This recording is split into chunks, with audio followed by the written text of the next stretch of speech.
Chapter 3. Now, 3 days after my pitiful Christmas Eve, I arrived at the LAX airport late in the afternoon. Even though the seat next to me was empty, I barely got any sleep. As I'm standing in line to go through customs, I feel the heavy weight of my backpack and my additional hand luggage bag weighing me down. I always overpack, and I always end up putting way too much weight into my carry-ons. I should have just left all those books that I didn't read anyway here in LA in the first place. I feel sweaty and gross. I've been traveling for almost 24 hours now, including the drive to the airport and a layover in Amsterdam. It's 3 o'clock in the morning in Germany now. I got up at 4 a.m. the previous day. I like to pity myself. My phone doesn't have reception here, and my tired brain is just trying to occupy itself while I'm standing in this forever line, my shoulders burning from the weight of bad judgment. The closer I get to the officers sitting at the little booths, the more nervous I get. My hands are starting to get sweaty, and my heart is beating just a little faster. I've been through this so many times now, and still it's scary every time, especially since what happened 2 years ago. I know I'll have to go to what they call secondary inspection. It's nothing new. I know I'll be stuck in this airport for at least another hour, and until then, I won't be able to relax. 2 hours later, and I still sit in secondary inspection. This is where they bring people with incomplete papers, people who have overstayed their visas in the past, people who got married and have green cards but seem in some way suspicious to the officer, people traveling on a travel visa but have spent so much time here that the authorities think they might be working illegally. Some people simply have a spelling mistake on their papers. And then there's me, sitting, waiting, trying to stay calm, trying to read a book but finding myself unable to concentrate. This room is shut off from any sunlight or windows, like all of the customs area. The walls are plastered in no mobile phone signs with a big circled and crossed out phone, printed in black and white. And still, there are people who either haven't noticed the signs or just choose to ignore them. The officer by the door loudly yells, "Put your phones away!" There are 7 windows, each with a chair in front of it. But I'm noticing that there seem to be a lot fewer officers than usual.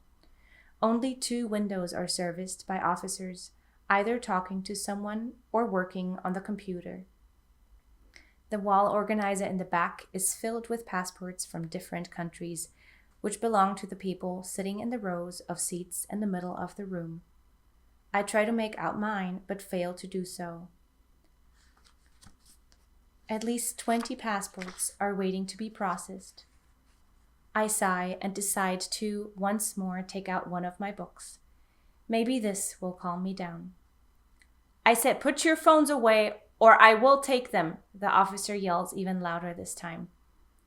At the same time, I overhear a conversation between a female officer and a woman who's from Denmark, it seems. "I'm asking you again, what are you doing here?" "I am here to visit my mother," the Danish woman says with an accent. "But it says here that your mother's residence is in Denmark." "Yes, but she is also here right now." "And how come you are visiting for so long? 3 months? How do you afford this trip?" the officer asks again. "I have savings. I will be traveling around a bit, but I will stay with my mother for most of the time."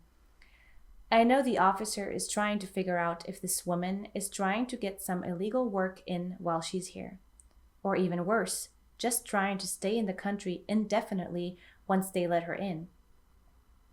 If you end up working here, or if what you are telling me isn't true, you could be banned from coming to the United States for the next 15 years. If you tell me the truth now, it won't be that bad. "I am not lying," the young woman says. "I am just visiting my mother." The officer stands up and lets the woman sit at the window for another eternity. At least that's what it feels like. I try to glance at my phone while I keep it hidden in my bag. Anne offered to pick me up, but I can't even tell her when I'll get out, and I know she'll want to go to bed early. I see I did get a text from her. Sorry, but it's getting too late. Can you take an Uber? Yes, I figure I can. I just can't wait to go to bed tonight, hug Baloo as tight as I can, and worry about everything else later. After another 20 minutes, the female officer in the first window calls my name. Jacob. It's not a question calling my name, like in other friendlier places. It's an order. I grab my excessive number of carry-ons and make my way over to her window. There you go. She hands me my passport, already stamped on the visa page, and sends me on my way, no questions asked. I'm glad I didn't have to explain again what happened. When I'm finally in my Uber back to Pasadena and my airport anxiety has left my body, at last, I notice how tired I really am. I can hardly keep my eyes open while my Uber driver can't stop his casual banter. I know he's just trying to be nice. I'm back home, even if I just came from home. The next day, I managed to sleep in, even though I was sure my jet lag would wake me up early. I'm just too much of a long sleeper. Baloo is in bed with me, curled up next to my head on my pillow. I missed him. I'm glad I have almost a week before I have to teach again. I just have to sing a gig on New Year's Eve and rehearse with my bandmates in 2 days. If it weren't for this gig, I probably would have stayed in Germany longer. But I'm going to make a good amount of money from this, and I always think I'm not doing enough live performances anyway. Truth is, I get a little self-conscious when I'm in the center of attention, especially when I'm in heels, and especially when I am supposed to entertain people. I feel the anxiety rising within me as I'm thinking about this event, the songs I'm going to sing, which I haven't sung before, the dress I'll wear, and if I'll be able to move elegantly enough, but also portray fun and energy at the same time. I also remember that I should be studying some songs a bit more. As soon as that thought hits me, procrastination takes over, and before I know it, I'm on my phone opening up Instagram, Facebook, emails. Everything but getting myself out of bed and starting my day by unpacking my huge Mickey Mouse suitcase or practicing said songs.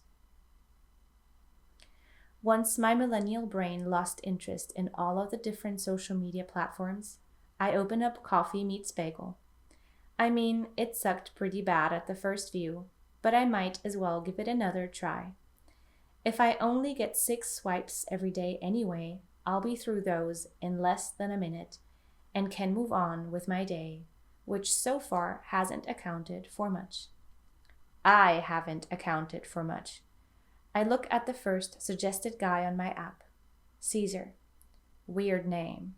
Doesn't look bad, but also not amazing. He says he loves steak. That's a no. I quickly push the X button to indicate I'm not interested. If somebody goes out of their way to mention how much they love meat, I just don't think they're the best fit for a passionate vegan. Next, I see a guy kneeling, posing with a little boy in a baseball outfit. They don't look like they're related, so I keep browsing his profile. I am not entirely against the idea of dating someone who already has kids, but I imagine it to be a bit more complicated. Nick has a cute smile. I swipe to the following picture and see him in a beach setting with his back to the camera. He has a shirt on, but I can see that his arms and back look very strong and wide. I swipe again and see him in running gear, his face covered in mud, next to 2 other guys smiling adorably again. There are no six-pack pictures here, and that's a big plus. His profile is pretty empty, and because I want to know more, I hit the heart button. Congratulations, it's a match. A message pops up motivating me to send Nick a message. Maybe later, I think. I get up and brush my teeth, have my breakfast smoothie, and finally grab my iPad to have a look at these songs.